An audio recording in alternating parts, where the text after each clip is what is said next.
आने की जय बोली अनंत सिद्ध परमेष्टि भगवानों की जय बोली आचार्य भगवंत सोम कीर्ति जी महाराज की जय बोलिए प्रद्युम्न कुमार चरित्र की जय बोलिए इस युग के प्रथमाचार्य श्री चारित्र चक्रवर्ती आचार्य भगवंत श्री शांति सागर जी महान मुनिराज की सभी को जय जिनेन्द्र जय दो जुड़ंदो। हम सभी लोगों का प्रद्युम्न कुमार चरित्र का स्वाध्याय चल रहा है। सबसे पहले सभी लोग आज का स्वाध्याय शुरू करने से पहले मंगलाचरण करेंगे। मंगलम भगवान वीरो मंगलम गौतमो गणी मंगलम कुंद कुंदाध्यो जैन धर्मोस्तु मंगलम सर्वमंगल्य मांगल्यम सर्वकल्याणकारकम प्रधानम सर्वधर्माणम जैनम जयतु शासनम जैनम जयतु शासनम जैनम जयतु शासनम। सर्वे श्रोतारः सावधानतया शृण्वन्तु। सभी श्रोतागण प्रतिदिन की भांति एकाग्रचित होकर के सावधान होकर के सुनेंगे। जय बोलिए 22वें तीर्थंकर नेमिनाथ भगवान की। नेमिनाथ भगवान के काल की यह घटना चल रही है। उनके काल में श्री कृष्ण नारायण हुए और एक महापुरुष जो श्री कृष्ण के पुत्र के रूप में प्रद्युम्न नाम के केवली हुए। उनका चरित्र अलग से यहाँ पर राजा श्रेणिक के प्रश्नोत्तर के माध्यम से भगवान महावीर के मुख से हम लोग सुन रहे हैं। हम यहाँ पर सुना रहे हैं, ग्रंथ का वाचन कर रहे हैं, कुछ अपने ज्ञान के आधार पर भी बीच बीच में आपको बातें बता रहे हैं। ये सभी वाणी निकलकर भगवान महावीर के मुख से ही आई है। अन्य अन्य ग्रंथों से भी जो भी हमने ज्ञान अर्जित किया है उसको भी यहाँ पर इस ग्रंथ के स्वाध्याय के समय में आप लोगों को बीच बीच में अपने शब्दों में सुना रहे हैं। जो मूल इस ग्रंथ का जो वाचन है उसको भी शब्द रूप में यथार्थ रूप में आपको बताया जा रहा है, जो आचार्य सोम कीर्ति जी महाराज द्वारा यह प्रद्युम्न कुमार चरित्र लिखा गया है। अब तक की कक्षा में आपको मेन बात पता चल चुकी है। सभी लोग लगभग पिछली सभी कक्षाओं में स्वाध्याय निरंतर कर रहे हैं। राजा श्री कृष्ण नारायण हैं, द्वारका के राजा हैं। उनकी 2 रानियों में से एक रानी रुक्मणी के गर्भ से प्रद्युम्न का जन्म होता है। प्रद्युम्न 5 दिन का ही हुआ था। 6वें दिन जब रात्रि होती है तो राजा मधु का जीव वह प्रद्युम्न हो जाता है और पिछले जन्म में उस राजा मधु ने एक हेमरथ नाम के सामंत को बहुत सताया होता है।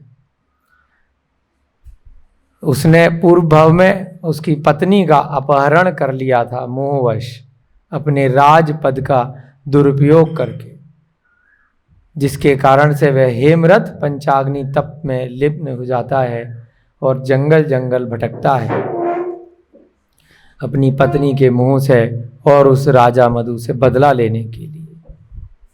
परंतु राजा मधु का वह जीव अंत समय में दीक्षा लेकर के अपना मरण सफल कर लेता है और पूरे जीवन के जो भी पाप थे उनको क्षण भर में धो डालता है। उसके प्रभाव से वह जीव स्वर्ग में जन्म लेता है और अगले भव में मोक्षगामी के रूप में यहाँ श्री कृष्ण और रुक्मणी के यहाँ पुत्र के रूप में जन्म ले लेता है। वह जीव तो सबको माफ कर चुका है, परंतु वह हेमरथ का जीव अगले भव में दैत्य बन जाता है ना। व्यंतर भवनवासी ज्योतिष और वैमानिक 4 प्रकार से देवों के प्रकार बताए थे। दैत्य का मतलब नरकगामी जीव नहीं होता। है ना। दैत्य, राक्षस, पिशाच, ये सारे क्या होते हैं? यंत्रों के प्रकार होते हैं, देव पर्याय में होते हैं। और जैसे कई बार सुनने में आता है कि कोई जीव का अकाल मरण हो गया, एक्सीडेंट में कहीं चला गया, तो वो भूत बन जाएगा, ऐसा कोई आवश्यक नहीं है। भूत वही बनेगा जिसने ऐसे कर्म किए, यहाँ पर कुछ ऐसा तप इत्यादि किया जिसके कारण से सम्यक दर्शन से वह रहित रह गया और उसका मरण हो करके वह नरक में या त्रियंच में नहीं गया। देव आयु का तो आश्रव कर लिया, परंतु अच्छे वाले जो देव हैं, वैमानिक देव हैं, उसका आश्रव नहीं कर पाया, तो वह जीव भूत इत्यादि बन जाते हैं। भूत लोगों को दिखते हैं, वह मनुष्यों को भी सताते हैं, पशुओं को भी सता सकते हैं, किसी को भी सता सकते हैं। क्यों? जैसे इस दैत्य का यहाँ पे प्रकरण कल हमने देखा कि उसे पूर्व भव का को अधिज्ञान हो जाता है, तो जिसके कारण से वह प्रद्युम्न के जीव का छठे दिन अपहरण कर लेता है। ऐसे ही वे दैत्य, भूत, पिशाच इत्यादि अगर आपको परेशान कर रहे हैं तो आप मान के चलिएगा कि पूर्व भव का आपका कोई उनके साथ संबंध रहा है। वह भूत किसी पशु को भी परेशान कर सकता है। क्यों? क्योंकि पूर्व भव में कोई जीव था जिसने उसे परेशान किया और वो जाके पशु बन गया, तो वहां जाकर भी उसको परेशान करेगा।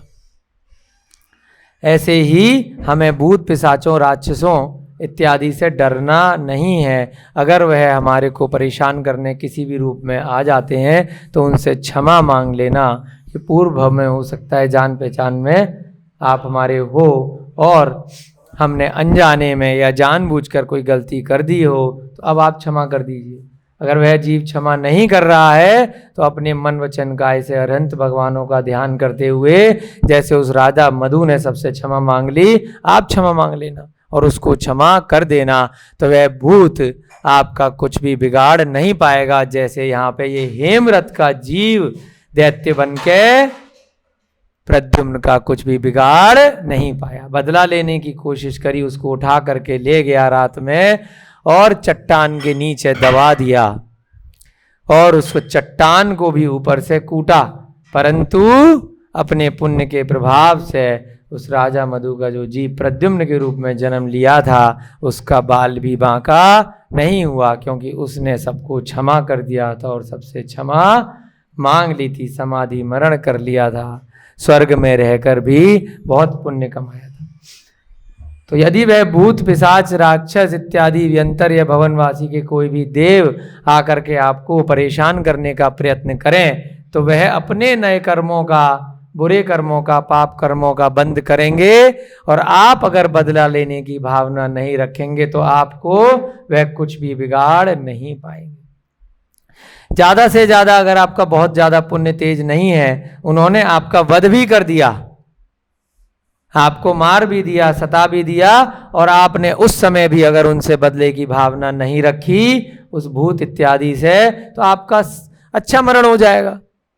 समाधि मरण आप कर लो भगवान का ध्यान करते हुए, आराधना करते हुए, तो वह जीव आपका कुछ भी नहीं बिगाड़ पाएगा। 10 भव की कथा है पार्श्वनाथ भगवान की, आपके सुनने में कभी ना कभी जरूर आई होगी। उस कमठ के जीव ने कितनी बार उस व्यंतर भवनवासी की पर्याय में 10 भव तक उनको परेशान किया, लेकिन वो हमेशा उसको क्षमा करते रहे, उससे कभी भी बैर नहीं पाला। बार बार बार बार वह कुछ न कुछ मुनि बनते रहे और अंत में जाकर क्या हुआ? अंत में जाकर के पार्श्वनाथ बने, भगवान बन गए, शिखर जी से मोक्ष गए। उस शिखर जी का नाम आज पारसनाथ के नाम से प्रसिद्ध हो गया, जबकि अन्य भी कितने तीर्थंकर उस स्थान से मोक्ष गए हैं, परंतु स्टेशन का नाम क्या है? पारसनाथ। कितना कितना उन्होंने उसको क्षमा किया, कभी भी बैर नहीं किया। बीच में किसी भव में अगर भाव बिगड़ जाते और उससे बैर पाल लेते, तू हर बार आ जाता है, मुझे तब भी नहीं करने दे रहा है, मैंने तेरा क्या बिगाड़ा है? बार बार आ जाता है, बार बार उनका मरण कर देता है किसी न किसी रूप में, फिर भी क्षमा करते रहे। ऐसे हम भी बन जाएं, ऐसे राजा मधु के उस जीव की तरह प्रद्युम्न बन जाएं कि वो पत्थर से पीट रहा है, चट्टान के नीचे दबा दिया है, लेकिन प्रद्युम्न बैर नहीं कर रहा है। थोड़ा पाप था पिछले जन्म का बचा हुआ, तो जिस भव में, जिस घर में पैदा हुआ, वहां से वो बच्चा बिछुड़ जाता है। और एक विद्याधर राजा और उसकी रानी, क्या नाम बताया था कल के अध्याय में? उन दोनों का नाम याद है किसी को? क्या नाम था बताओ? जो विद्याधर राजा काल संवर, हम भी भूल जाते हैं कई बार, इसलिए देख रहे हैं पुस्तक में, काल संवर राजा है वह, और उसकी रानी का नाम है कनकमाला। तो पहले भी बताया था, हम लोगों की पंचम काल में सबकी स्मरण शक्ति सीमित होती है, एक दिन में पढ़ने के बाद भी भूल जाते हैं। लेकिन मुद्दे की बात ध्यान रखिएगा कि एक राजा था विद्याधर, उसकी रानी थी कनकमाला, और काल संवर का राजा उस विजयार्थ पर्वत पर निवास करता था। आपको कल भी बताया था कि विजयार्थ पर्वत हमारे भरत क्षेत्र के मध्य में है। उस विजयार्थ पर्वत के ठीक नीचे दक्षिण के भाग में, मध्य दक्षिण के भाग में, आर्यखंड में हम सभी लोग यहाँ पर निवास कर रहे हैं। तो उस विजयार्थ पर्वत की श्रेणियों में बहुत सारे विद्याधर राजा रहा करते हैं। पहले भी कई बार प्रकरण आया है कि इस समय के जो सबसे बढ़िया महाराज हैं, विद्यासागर महाराज का भी गृहस्थ का नाम विद्याधर ही था। तो ऐसे विद्याधर राजाओं के नाम पे उनके माता पिता ने उनका नाम रखा था, विद्याधर से विद्यासागर बन गए। तो ऐसे ही विद्याधर राजा होते हैं जो आकाश में उड़ते हैं, उनको बहुत सारी विद्याएं जन्म से होती हैं। तो वह राजा अपनी पत्नी को, उस पुत्र को भेंट कर देता है कि तुम्हारे पुत्र रत्न की प्राप्ति नहीं हुई है। जब वह वहां से जा रहा होता है तो उसका विमान अचानक से रुक जाता है और वो शिला हिल रही होती है।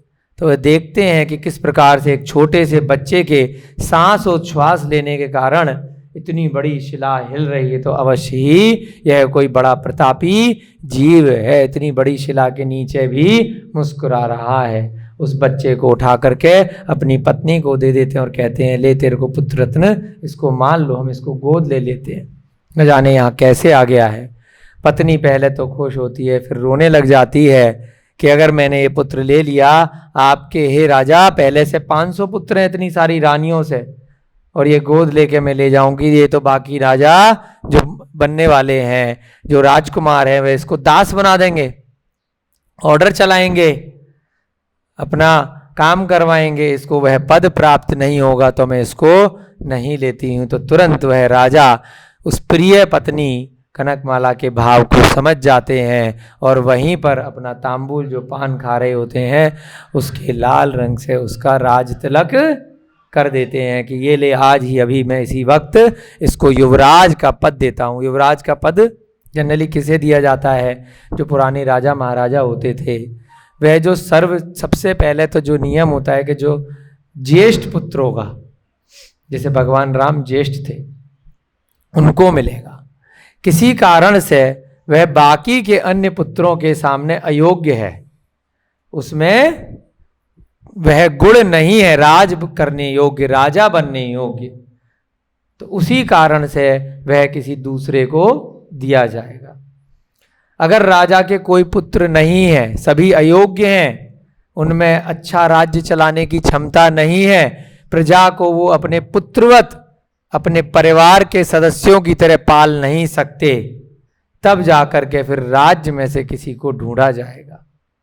नहीं तो अपने पुण्य से जो बच्चा उस कुल में जन्म लिया है, कई बार होता है ना कि राज्य में भी बहुत योग्य लोग होते हैं जो बोलते हैं कि इससे तो अच्छा मैं कर सकता हूँ राजा, तो उनका नंबर बाद में आता है जब सभी अयोग्य होते हैं, राज्य को पुत्र नहीं होता है। तो ये प्रथा चली आ रही है और अच्छी प्रथा है, क्योंकि जो सम्यक दर्शन के साथ में जो जिनवाणी है, जो पहले के राजा महाराजा होते थे, वो स्वयं के पुत्र को भी राज्य तब तक नहीं देते थे जब तक वह योग्य हो। उसको बचपन से राज चलाने की शिक्षा दी जाती थी। और सबसे प्रमुख बात जो ग्रंथों में आती है कि राज्य धर्म सिखाया जाता था, जिसमें प्रजा को पुत्रों की तरह पालना है। वर्तमान के जो राजा राजनीति करके बन जाते हैं, इसलिए इसका नाम क्या दिया? राजनीति।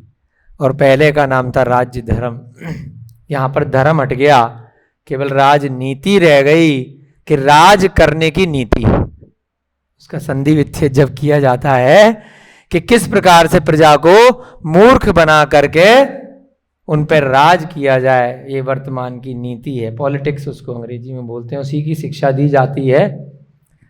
और कहीं कहीं वर्तमान समय में चाणक्य को बदनाम कर दिया जाता है।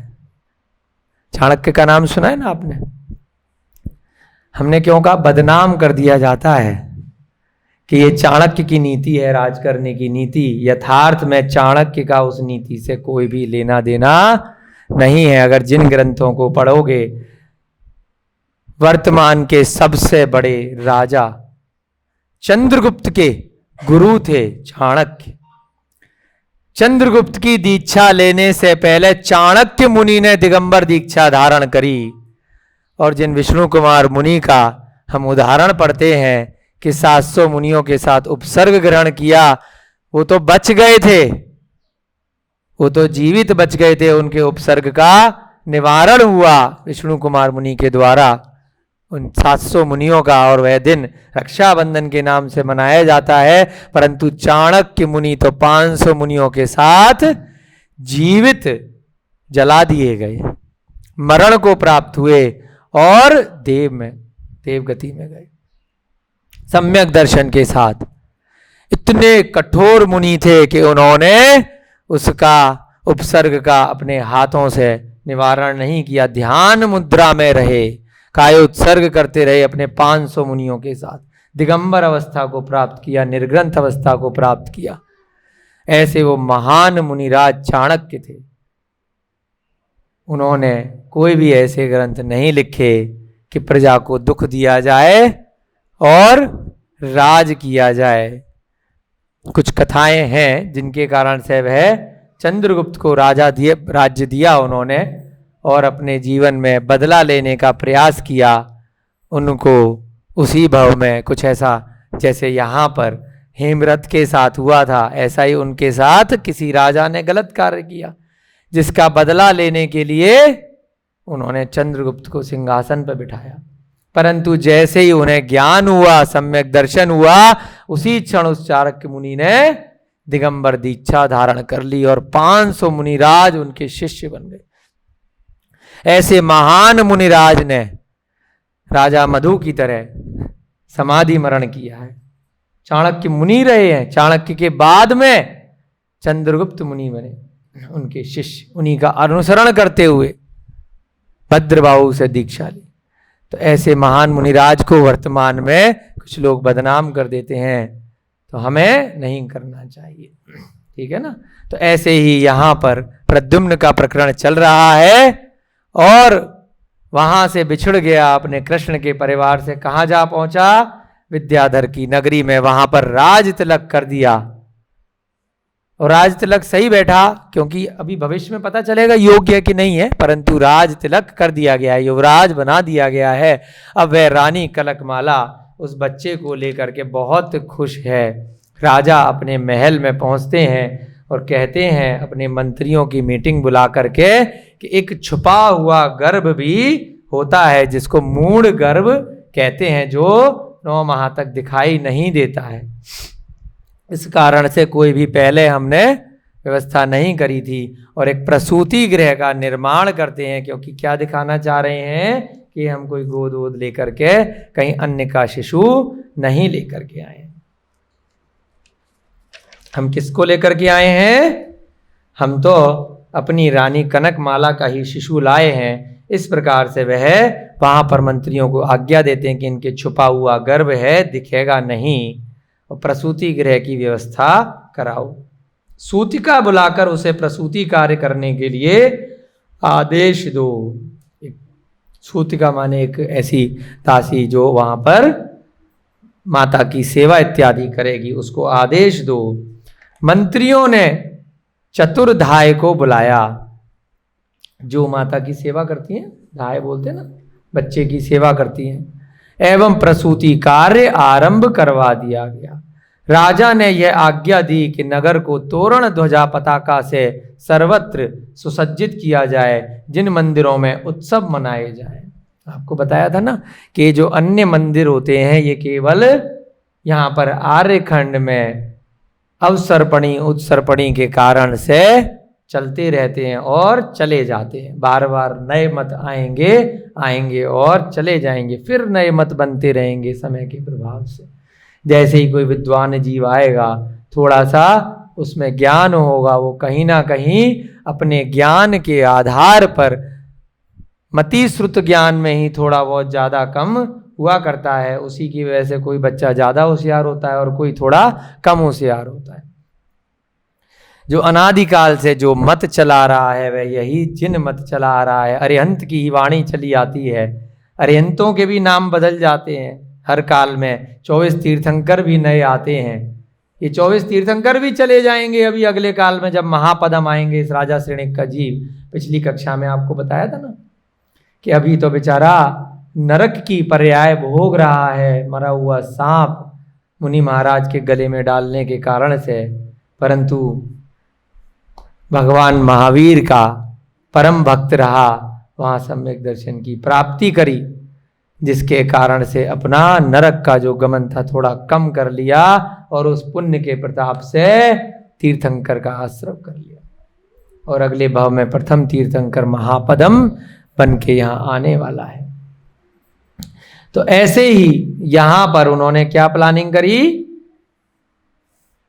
कि यहाँ पर जिन मंदिरों को सजाया जाए। क्यों? क्योंकि विद्याधर हैं, वहां पर अन्य मत है ही नहीं, अकृत्रिम चीज कोई मिल रही है। अब यहां पर अकृत्रिम आपको क्या दिखाई देता है? कोई उदाहरण के तौर पे बताइए, जो आपने मनुष्यों ने नहीं बनाई। वायु भैया ने बोला, सागर भैया ने बोला, प्रकृति पेड़ इन्होंने बोला, जल इन्होंने बोला, आकाश, अंतरिक्ष। अंतरिक्ष के अंदर बहुत सारी ऐसी चीजें हैं, तारे हैं, सूर्य है, चंद्रमा है। ये क्या किसी अमेरिका वाले ने बनाए हैं क्या? भारत के प्रधानमंत्री ने बनाए हैं क्या? अभिषेक भैया जी, पंडित जी कह रहे हैं मैंने नहीं बनाए। ये सब अकृत्रिम हैं, पहले से बने हुए हमें मिले हैं। इन्होंने पेड़ पौधे इत्यादि बोले, उनको अकृत्रिम इसलिए नहीं बोल सकते क्योंकि कोई दूसरा आएगा उसे काट सकता है। अकृत्रिम वस्तु कभी भी नष्ट नहीं हो सकती, अनंत काल तक रहेगी, अनादिकाल से चली आ रही है। सागर इन्होंने बोला, वह सागर भी सूख सकता है। जिस स्थान पे कुछ समय पहले सागर होगा वहां पर धरती बन सकती है। यहां पर अभी हम कुछ वर्ष पहले कच्छ में गए थे तो वहां वह सागर सूख जाता है और व्हाइट रन बन जाता है। कभी सागर कम होगा, कभी ज्यादा होगा, उसको आप सुखा सकते हैं समय के अनुसार। नदी भी सूख सकती है। तो जो चीजें बन सकती हैं और नष्ट हो सकती हैं वह अकृत्रिम नहीं हुई। मनुष्य की पर्याय आप बोल सकते हो कि भाई अकृत्रिम है। कहाँ अकृत्रिम है? मरण को भी प्राप्त हो रहा है और जन्म को भी प्राप्त हो रहा है। बचपन से धीरे धीरे बच्चे अभी बड़े होने लग गए, फिर आपके जितने हो जाएंगे, फिर बूढ़े हो जाएंगे, फिर मर जाएंगे। ये सब पुद्गल काया है, बन रही है और नष्ट हो रही है। अकृत्रिम क्या है? सूर्य, चंद्रमा, तारे। ये पृथ्वी अकृत्रिम है, इसको ना कोई बना सकता है ना कोई नष्ट कर सकता है। तो ऐसे ही ये जिन मंदिर होते हैं। क्यों आया कृत्रिम का उदाहरण? ये वाले मंदिर नष्ट हो सकते हैं, मनुष्यों ने बनाए हैं। हम लोग यहाँ पर पढ़ रहे हैं, गुरुकुल भी नष्ट हो सकता है। अनादिकाल से कितने लोगों ने कितने मंदिर बनाए होंगे, नष्ट किए होंगे। मूर्तियां भी जो हम लोग बनाते हैं वो एक न एक दिन नष्ट हो सकती है। प्राचीन मूर्ति है, कोई ज्यादा समय तक रह सकती है, 2-4 हजार, 5 हजार, 10 हजार साल तक।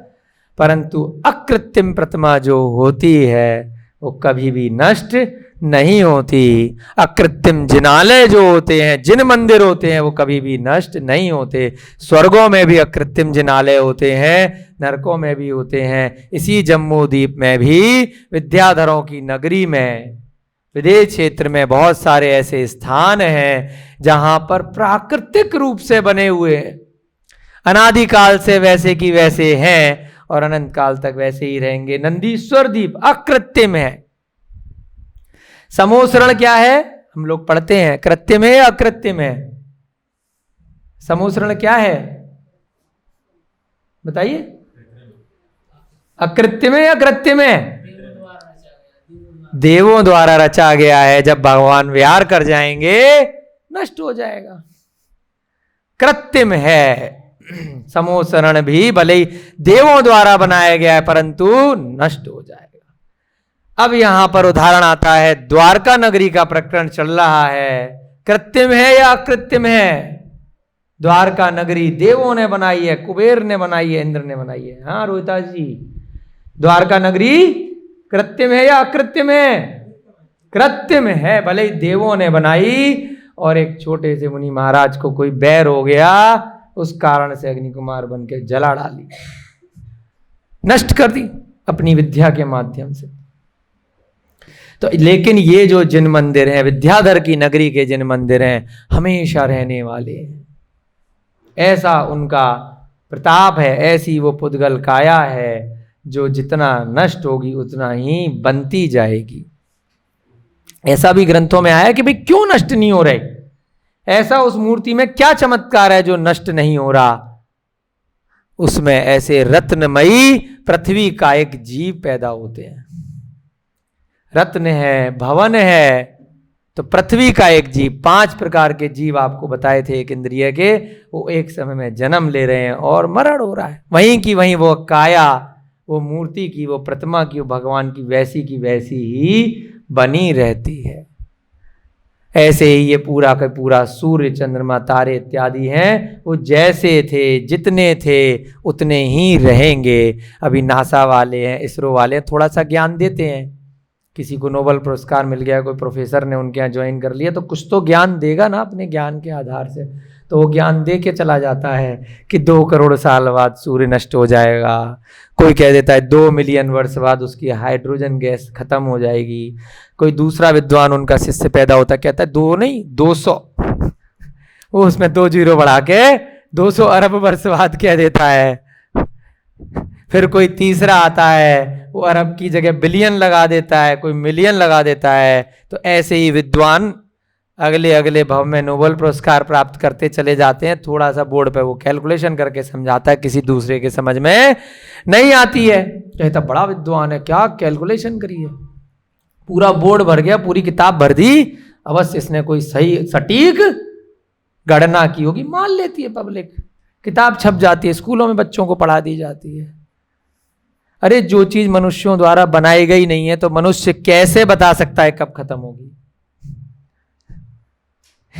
आप देव से ज्यादा रिद्धियों वाले हो गए, देव भी नहीं बता सकते, बेचारे देव भी उन विमानों पे निवास करते हैं।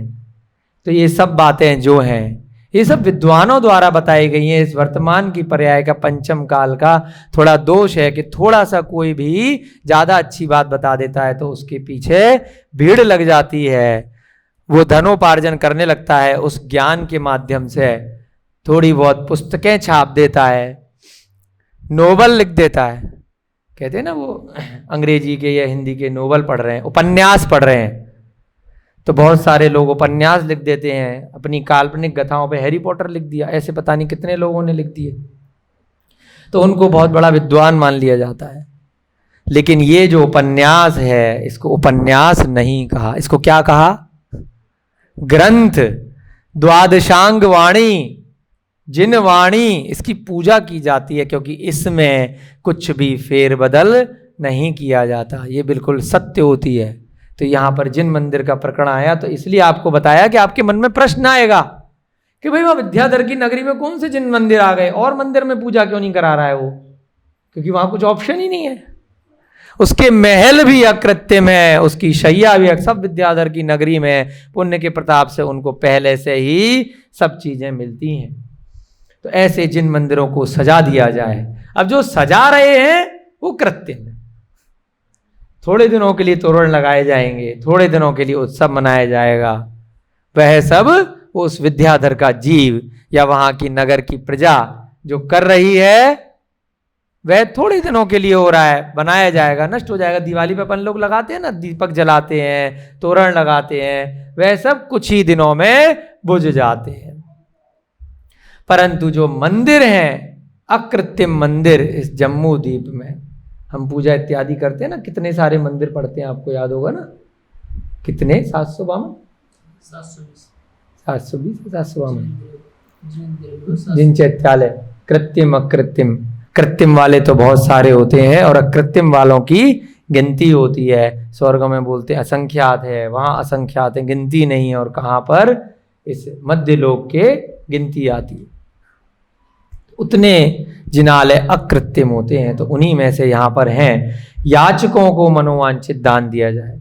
थोड़ा सा प्रकरण आता है तो हम थोड़ा थोड़ा सा बीच में बता देते हैं, जिससे आप लोगों को और भी ग्रंथों का थोड़ा बहुत सार पता चलता है। जो प्रश्न आए उससे पहले ही थोड़ा बहुत उसका समाधान हो जाए। उन्होंने क्या कहा, जैसे श्री कृष्ण ने वहां कहा था कि याचकों को दान दिया जाए। कल की कक्षा में बताया था, एक तरफ अंधेरा हो जाएगा तो दूसरी तरफ उजाला हो जाएगा।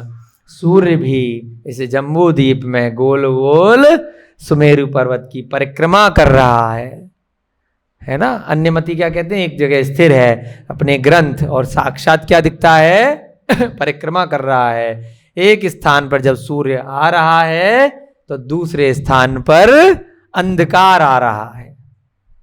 एक स्थान पर सूर्य के कारण प्रकाश आ रहा है तो उसके बैक साइड में अंधकार जा रहा है, अंधकार आ रहा है। तो ऐसे ही द्वारका नगरी में अंधकार आ गया, प्रद्युम्न अपहरण हो गया, विद्याधर की नगरी में प्रकाश आ गया। 5 दिन पहले वहां उत्सव मनाया जा रहा था, वहां याचकों को ध्यान दिया जा रहा था, पूरी नगरी को सजा दिया गया था। और अब क्या हुआ,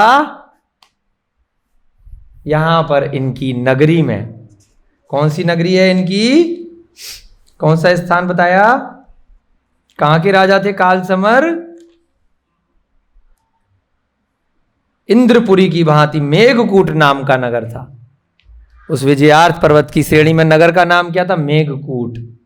द्वारका नगरी में अंधकार छा गया और मेघकूट नगर में आप अगर किसी से जीत रहे हैं तो जरूर कोई हार रहा है।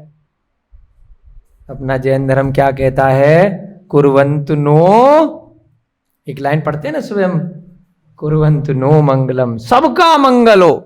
कभी भी ये नहीं कहते कि मेरा तो मंगल हो गया और तेरा बुरा हो। कुर्वन्तु मे मंगलम और कुर्वन्तु ते दुक्खड़म, मेरा मंगल और तू दुखी रहे, ऐसा नहीं बोला मंगलाचरण ने। जबकि सामाजिक दृष्टि से क्या होगा, आपकी जीत है तो दूसरे की हार है। तो यहां पर द्वारका की हार हो गई और मेघकूट की जीत हो गई। मनोवांछित दान दिया जाए, कारागर के समग्र बंदी मुक्त कर दिया जाए, जैसे वहां नारायण श्री कृष्ण ने कहा था, वही चीज यहां पर कनकमाला का पतिदेव जो राजा है कालसमर, वह कह रहा है कि इतनी खुशी मनाओ कि जो बंदी जन है जिन्होंने कुछ अपराध किया है उनको भी छोड़ दो। ऐसे ही वहां पे नारायण ने छोड़ा था। राज चिन्हों के अतिरिक्त राजकोष की समस्त वस्तुएं दान में दे दी जाएं। राज चिन्ह होते हैं ना, जिस पे चिन्ह लगा होता है उस राजा का, उसके छोड़ के जितना भी धन जेवर सब है बांट दो। नगर के लोग खूब खुश हो जाएं। राजा के आदेश के अनुसार मंत्रियों ने विराट महोत्सव मनाया। ध्वजा तोरण आदि से नगर का श्रृंगार हुआ, गुणीजन सम्मानित किए गए, कुटुंबियों का आदर किया गया। यहां तक कि नगरवासियों के समस्त कष्ट निवारण हेतु आवश्यक राजकीय व्यवस्था भी की गई। सब लोग आनंद मनाने लगे। हे सत्पुरुषों, पुण्य की महिमा की ओर तो दृष्टि डालो। पुण्य आत्माओं के लिए सर्व सामग्री का सुलभ हो जाना बड़ा सरल है, इसीलिए बार बार कहते हैं पुण्य फलारंत। बस पुण्य बढ़ाओ, रुपए पैसे के चक्कर में और जो भी आपकी पर्याय के कारण से छोटे मोटे सुख दुख हैं उनके निवारण की ओर ज्यादा ध्यान मत दो। पुण्य के प्रताप से वह दुख भी स्वतः चले जाएंगे, कोई दिक्कत नहीं आएगी। सारे नगर में उत्सव संपन्न हो रहा था। 7वें दिन शिशु के नामकरण के लिए कुटुंबी जन एकत्रित हुए। उन्होंने क्या प्लानिंग रची थी कि भाई मेरी पत्नी के कनकमाला के छुपा हुआ गर्भ था जो किसी को पता नहीं चला, अब उसके बच्चा हो गया है तो इसलिए अब हम यहाँ उत्सव मना रहे हैं, प्रसूति गृह तैयार करा गया है। और 7वें दिन उसका 4-5 दिन उन्होंने भी उत्सव चलाया, जैसे 5 दिन वहाँ चलाया था। और वो जो देव था, दैत्य था, वो तो मरण समझ के आगे बढ़ गया। उसे क्या मालूम था ये बच के निकल जाएगा, कहीं और चला जाएगा।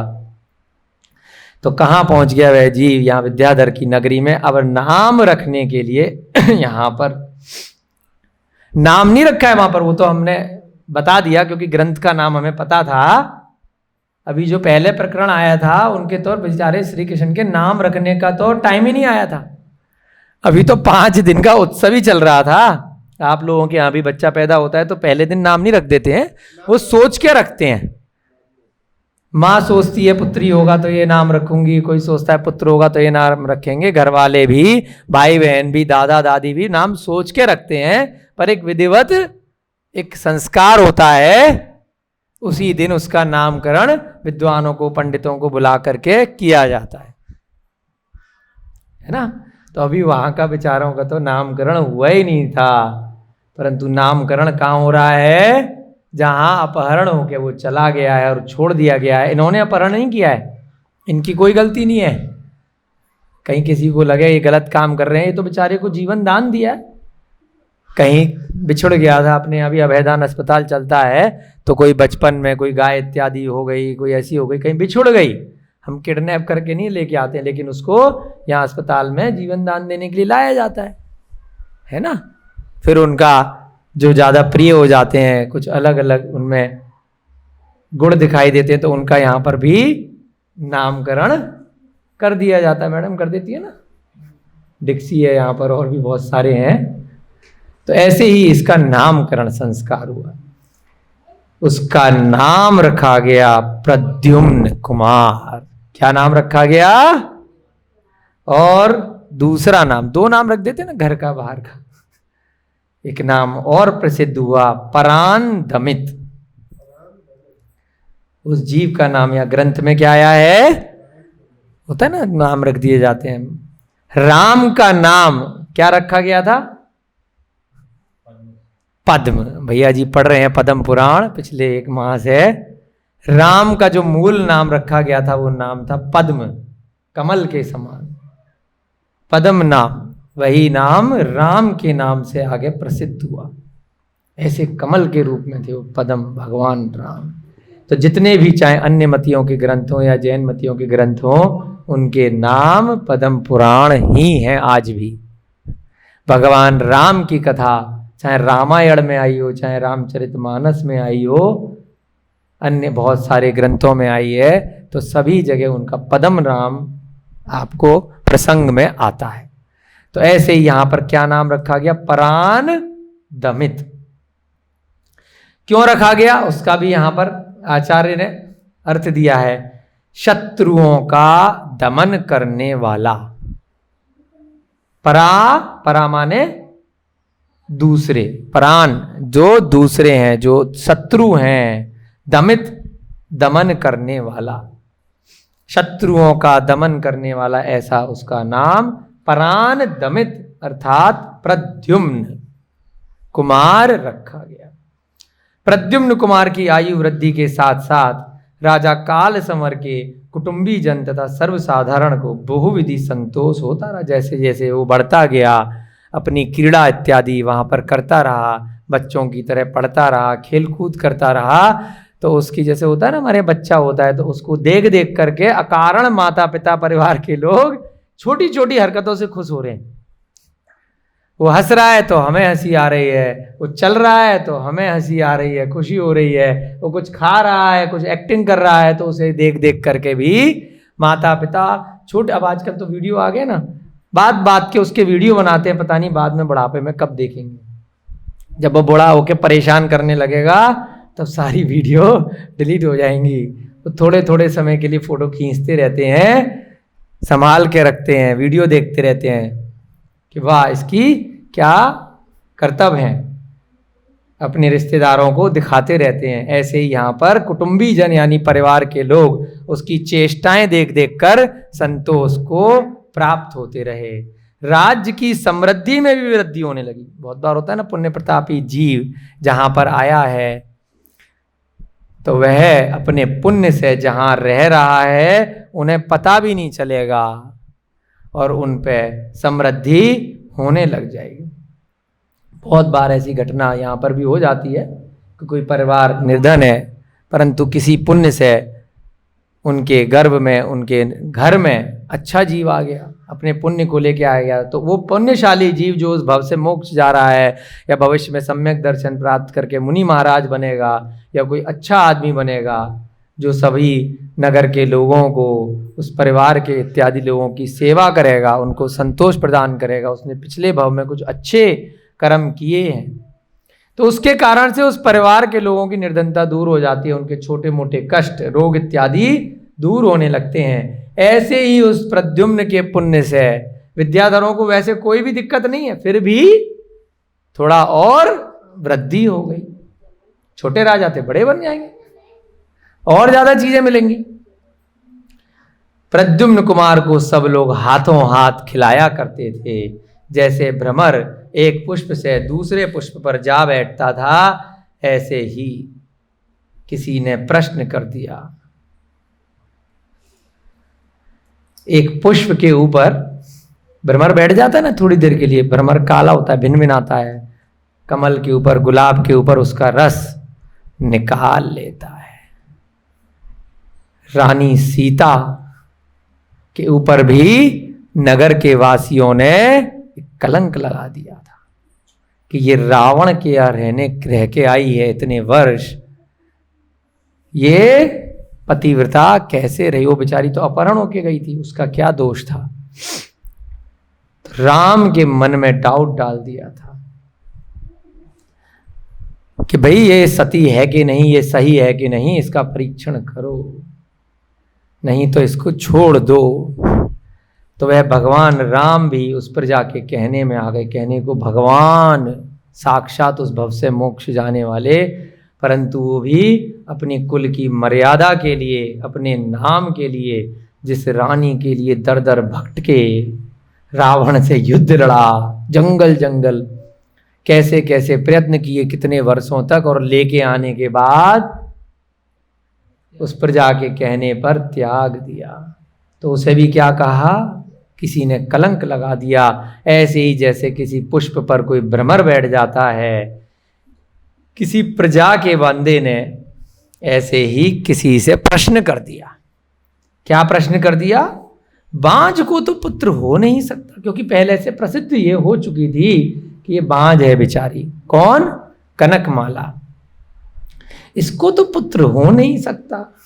होते ना नगर में पान की दुकान पे बैठने वाले बहुत सारे विद्वान, वो बड़े बड़े कौन सा राज्य कौन चला रहा है, क्या है, सबसे ज्यादा वो खाली लोग बहुत विद्वान होते हैं। ऐसे ही किसी ने प्रश्न कर दिया कि बांझ को तो पुत्र नहीं होता, तब ये बालक उत्पन्न कैसे हुआ?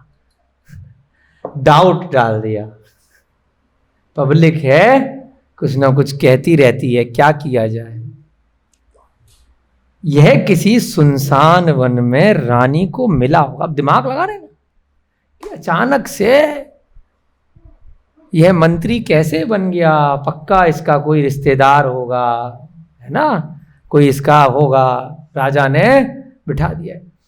अब इतने दिन से प्रसिद्ध था कि भाई रानी के फेमस हो गई होगी बात, भले ही राजमहल के अंदर की बात है, लेकिन पब्लिक तक कहीं ना कहीं से पहुंच जाती है। अब अंदाजा लगा रहे हैं, ये राजा उड़ता रहता है, कहीं सुनसान वन में रानी को मिल गया होगा, पता नहीं किसका पुत्र है, न जाने किसका पुत्र है। अब दूसरा विद्वान होता है उस दुकान पे, पान की दुकान पे बैठा होगा, परचून की दुकान पे, उसने उत्तर दिया, इससे तुम्हें क्या प्रयोजन है?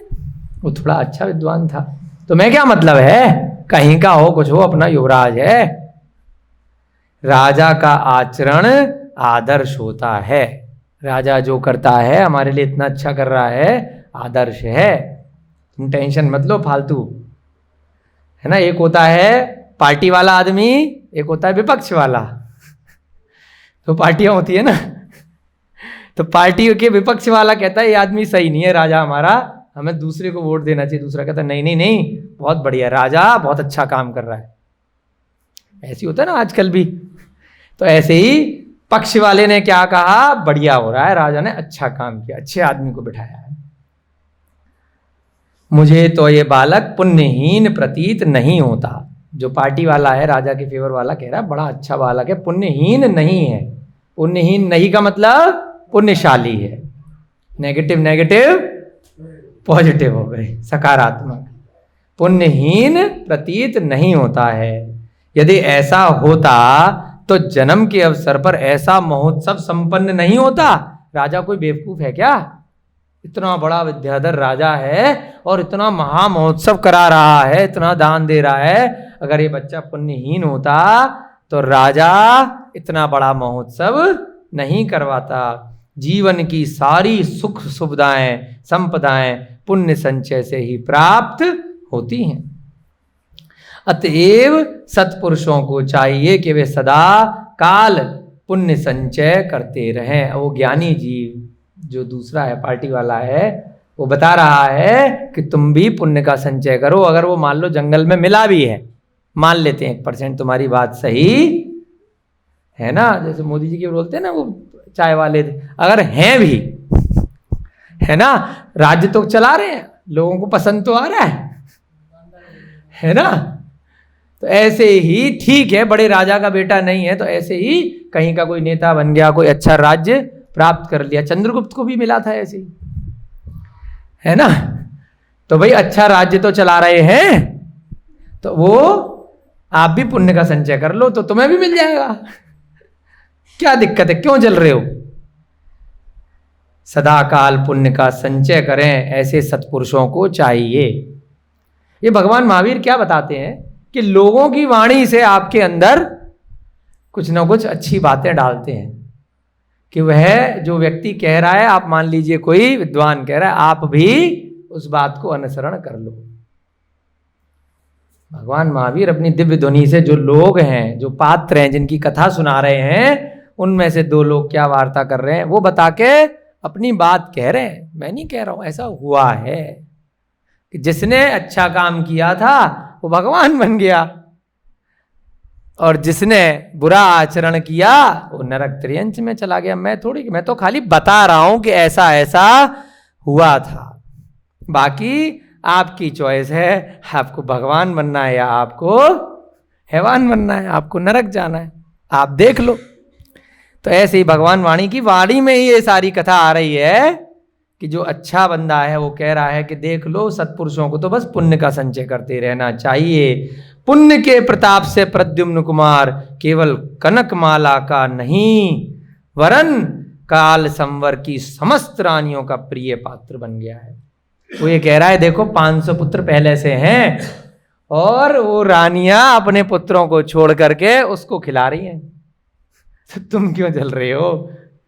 ये किस लिए बना है? उस बच्चे ने ऐसा कुछ पुण्य किया है कि युवराज बन गया और 500 में से श्रेष्ठ बन गया, कि जो अपने पुत्रों को छोड़ करके रानियां उसी को ले लेके फिर रही हैं कि आज की रात मेरे यहाँ रुक जा, कोई कहता है मेरे यहाँ रुक जा। हम लोग करते हैं ना मुनि महाराज के लिए, कैसे चौके लगाते हैं, 500 चौके लग जाया करते हैं, 108 चौके, 100 चौके, पुण्य के प्रताप से कि भगवान हे मुनि महाराज मेरे दर पे आहार हो जाए, बस एक बार चरण रख दो।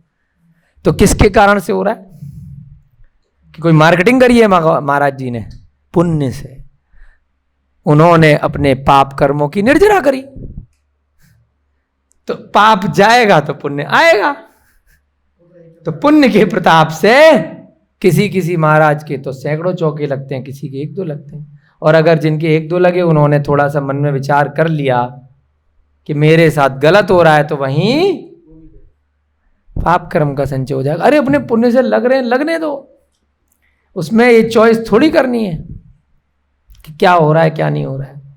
आपको पुण्य से जैसी आहार विधि मिल गई, जैसा संयोग मिल गया, वहां चले जाओ। ये नहीं देखना कि राजा के यहाँ करूँगा, गरीब के यहाँ नहीं करूँगा। जहाँ आपका निमित्त मिल गया, जो विधि मिल गई, वहाँ चले जाते हैं, तभी उनका और पुण्य बढ़ता है ना। ऐसा ही होता है ना, आपने भी देखा होगा।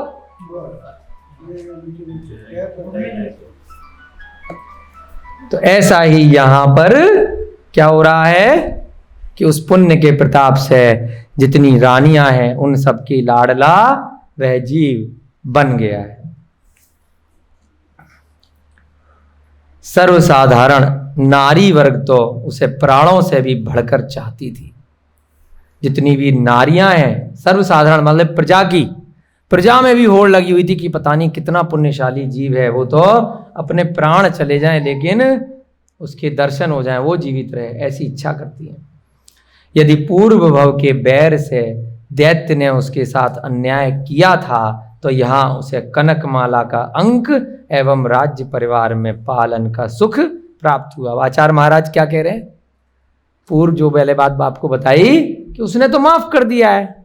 पूर्व भव के बैर से उस राजा मधु के जीव ने, जो राजा मधु का जीव तो प्रद्युम्न था, जो हेमरथ का जीव है, जो दैत्य बन गया है, उसने उससे बदला लिया, अन्याय किया, तो यहाँ उसे कनकमाला का अंक एवं राज्य परिवार में पालन का सुख प्राप्त हुआ।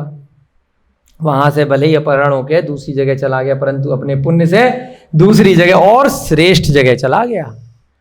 क्योंकि नारायण श्री कृष्ण तो आम मनुष्य हैं, उनके पास कोई आकाशगामी विद्या इत्यादि नहीं है।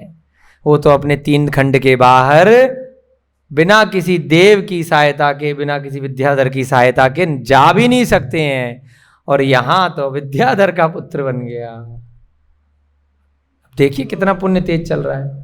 यहां तो अकृत्रिम चैत्यालयों के दर्शन करेगा, इतने सुंदर राजमहल में रहेगा कि द्वारका भी फेल है। द्वारका तो कृत्रिम है और ये तो सारे अकृत्रिम स्थान है, विद्याधरों की नगरी। इसका पुण्य संचय के अतिरिक्त अन्य कोई कारण नहीं है, ऐसा आचार्य महाराज बता रहे हैं। अतएव भव्य जीवों को सदा परोपकार में प्रवृत्त कराने वाले जैन धर्म को ही धारण करना चाहिए। यहाँ पर थोड़ा सा ज्ञान दे दिया आचार्य महाराज ने। कौन से महाराज? अभी सोमकीर्ति महाराज ने भगवान महावीर की वाणी में ये बात आई है। वो क्या कह रहे हैं कि जो पुण्य अगर आप संचय करना चाहते तो क्या तरीका बताया? व्रत, तप, उपवास, सम्यक दर्शन के साथ। व्रत, तप, उपवास तो उस हेमरथ ने भी किए थे। पंचाग्नि तप सम्यक दर्शन के तप से कई हजार गुना ज्यादा कठिन होता है। आग पे खड़े हो जाते हैं, कई कई दिनों तक उपवास करते हैं, एक टांग पे खड़े हो जाते हैं, उल्टे खड़े हो जाते हैं, बर्फ में रहते हैं, बहुत शरीर को कष्ट देते हैं। रिद्धियां मिल जाए, जादू करने लग जाऊं, मैं संसार का राजा बन जाऊं, मेरे इशारे पे दुनिया नाचे, रिद्धियों के लिए गलत भावनाओं से वो पंचाग्नि तप करते हैं कि मैं फूंक मार दूं तो भस्म हो जाए। जो पंचाग्नि तप इत्यादि किया जाता है शरीर को कष्ट दे दे करके किसी ना किसी मिथ्या दर्शन या मिथ्या भावनाओं के साथ, निदान के साथ में किया जाता है कि मैं ये प्राप्त कर लूं। इच्छाओं के साथ किया जाता है, संसार से पार लगने की इच्छा तो कोई इच्छा है ही नहीं, उसमें तो सारी इच्छाओं का त्याग किया जाता है, वीतराग बना जाता है। ना कुछ चाहिए, ना कुछ कोई मांग रहा है, ना उसे कुछ देना है, ना मुझे कुछ चाहिए। कितना फर्क है। और बहुत आसान तप है, हाथ पे हाथ धरे बैठना है, पहले आपको बताया था, या खड़े हो जाना है, अपना ध्यान ही तो करना है सांसोच्छ्वास में। कोई ना इच्छा है, ना कोई किसी से बैर है, तो वो बहुत आसान तप है।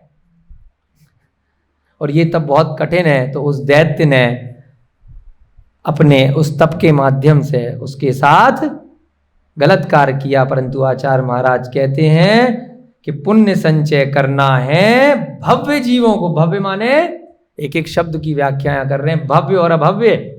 भव्य माने जो जीव कभी ना कभी मोक्ष को प्राप्त करेंगे। हम सब जितने भी जीव यहाँ बैठे हैं, चाहे छोटे बच्चे हैं, उनके कर्ण इंद्रिय के माध्यम से शब्द जा रहे हैं, या गुरुकुल में पढ़ रहे हैं किसी ना किसी बात से, तो ये मान के चलिएगा हम सब भव्य जीव हैं। भव्य माने कभी ना कभी इस भव में नहीं तो अगले जल्दी किसी भव में हम अपने संसार से पार पा लेंगे, हम मोक्ष प्राप्त कर लेंगे, चतुर्गतियों के दुखों को समाप्त कर लेंगे। तभी इतने मन लगा के यहाँ पर भाव लग रहे हैं। ये भी आया है कि भव्य और अभव्य की पहचान कैसे की जाए। अभव्य जीव का कभी भी धर्म के स्वाध्याय में मन लगेगा ही नहीं। निमित्त ही नहीं बनेगा कि आके बैठ जाए गलती से भी, यहीं पे चल रहा होगा और वो अपने पाप क्रियाओं में कहीं ना कहीं लिप्त बना रहेगा। तो ऐसे वो अभव्य जीव नहीं है। भव्य जीवों को क्या चाहिए कि जैन धर्म को ही धारण करना चाहिए, सदा परोपकार में प्रवृत्त है। धर्म से समस्त सुख अनायास प्राप्त हो जाते हैं, अपने आप मिल जाएंगे सुख। धर्म करोगे, अहिंसा व्रत का पालन करोगे, किसी भी जीव को, किसी भी प्राणी को दुख नहीं दोगे, भाव भी खराब नहीं करोगे कि ये मर जाए, इसने मेरे साथ बुरा किया, मैं कुछ नहीं कर पा रहा, इसके साथ उससे भी ज्यादा बुरा हो, ये जा रहा हो, इसकी दुर्घटना हो जाए, इसका बच्चा भी इसको परेशान करे, इसका ये करे वो करे, ये भाव भी नहीं करता भव्य जीव। जो जिन धर्म में, परोपकार धर्म में, अहिंसा परमो धर्म में आस्था करता है, धर्म से सब सुख अनायास प्राप्त हो जाते हैं। क्या कहा? धर्म करोगे, जिन धर्म में आस्था रखोगे, अपने जितना है उसमें संतोष हो जाएगा। दुख क्या है? असंतोष, लालच। आपके पास 2 रोटी खाने की क्षमता है, आपको इच्छा ही नहीं है पड़ोसी की देख के, तो आप सुखी हो, या पड़ोसी के पास 10 रोटियों से 1000 की टेंशन है कि वो सुखी है? बताइए कौन सुखी है? 2 रोटी वाला या 10 वाला? 10 वाले को और लालच है, और 2 वाला संतोष है, जितना पेट में जरूरत है उतना मिल गया है। तो सुखी कौन दोनों में से? 2 रोटी वाला। तो संतोष परम सुख। तो क्यों? भले ही कोई गरीब भी है, परंतु जिन धर्म में आस्था रखता है, परोपकार करता है, उस 2 रोटी में से भी कोई कुत्ता आ गया, कोई गरीब आ गया, तो 1 रोटी दान दे देता है। महाराणा प्रताप जंगल में घास की रोटी बनाया करते थे, कुत्ता आ गया, दान दे दी। तो उस पुण्य के प्रताप से दोबारा राजा बन गए कुछ ही दिन बाद, और पहले से भी बड़े राजा, है ना। ऐसे कितने उदाहरण है, सत्य उदाहरण है। उस पुण्य के प्रताप से जिस वैभवशाली दूसरे एक व्यक्ति ने उनको पैसा दिया दोबारा राज्य करने के लिए, वो व्यक्ति कौन था? भामाशाह। कौन था? कौन से धर्म को पालता था? पक्का कट्टर जैनी था भामाशाह, उज्जैन। उसको भी ऐसा नहीं हो कि उसने अपना सारा धन दान कर दिया तो गरीब हो गया, फिर आ गया। उसके पुण्य के प्रताप से दान करोगे तो खत्म नहीं होगे, उसके पास दोबारा पहले से भी ज्यादा आ गया। भामाशाह नाम आता है ना कि जैन सबसे बड़ा दानी, जिसने, उसे पता था मैं युद्ध नहीं लड़ सकता, युद्ध तो यही लड़ेंगे, तो उनको दोबारा से सेना बनाने के लिए सारा पैसा दे दिया कि आपको कोई दिक्कत नहीं आएगी, आप आओ। क्यों आई? क्योंकि उन्होंने 2 रोटी में से 1 रोटी दान कर दी। तो संतोषी कौन? जो अपना किसी भी गरीब के लिए, किसी भी जरूरतमंद के लिए दान करते। तो इसलिए यहां क्या कहा कि उसको अनायास प्राप्त हो गए। ऐसे महाराणा प्रताप को उसने नहीं इच्छा करी थी कि कहां से भामाशाह आ जाएगा, वो तो अपना गरीबी का जीवन उस जंगल में बिता रहे थे, अनायास मिल गए, क्योंकि अपने धर्म को उन्होंने नहीं छोड़ा। धर्म से परोपकार की प्रवृत्ति बढ़ती है, धर्म गुरु का गुरु होता है। क्या लिखा? धर्म गुरु का गुरु है, और सच्चा धर्म अरिहंत द्वारा प्रतिपादित धर्म ही सच्चा धर्म है। आता है ना रमोकार मंत्र के अंतिम पदों में, क्या आता है? उसके बाद क्या पढ़ते हैं हम? चत्तारि मंगलम अरिहंता मंगलम सिद्धा मंगलम साहु केवली पड़त्तम, केवली पड़त्तम बच्चों बोलते हैं ना, धम्मो मनो। केवली यानी अरिहंत भगवानों द्वारा प्रतिपादित जो धर्म है वही सच्चा धर्म है, और वो गुरु का भी गुरु है। उससे स्वर्ग मोक्ष आदिक मनोवांछित सुख प्राप्त होते हैं। स्वर्ग तो प्राप्त हो जाता है, बीच की सीढ़ी। मोक्ष सुख ही सर्वोत्तम सुख है। उस धर्म से अरिहंत का पद प्राप्त होता है, सिद्ध का प्राप्त होता है। स्वर्ग तो बीच में एक पायदान है कि जो जीव मोक्ष जाने वाला है उसको त्रेंच में थोड़ी भेजेंगे, भेजना पड़ जाता है नरक में। कभी ऐसे कर्म कर लिए, आते ना उदाहरण, महापदम का उदाहरण है, यानी राजा श्रेणिक का है। श्री कृष्ण का उदाहरण भी आएगा, लक्ष्मण का भी उदाहरण आएगा। कुछ ऐसे कर्म गलत कर गए कि बीच में थोड़े दिन नरक में रह के घूम के आना पड़ेगा। उनको भी कर्म पीछा नहीं छोड़ते। क्या कह रहे हैं? धर्म से सदा स्वच्छ निर्मल कीर्ति फैलती है।